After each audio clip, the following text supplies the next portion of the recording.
Nurturing in a way na para kasi kaming sobra kaming clingy sa isa't isa. So more than the nurturing, it's just being present for the other person.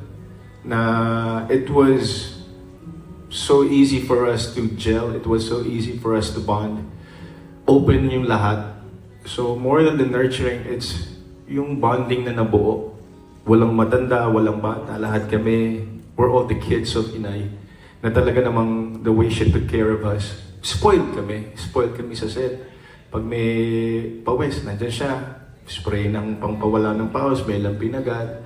So talagang napaka-motherly niya. So, yeah, pag may si JK, magkakasakit, nandiyan na yung ginger ni Inay, bigla may darating na turmeric ginger dyan. Si Belinda, ganun din. So, we really made sure na yung bonding namin, totoo.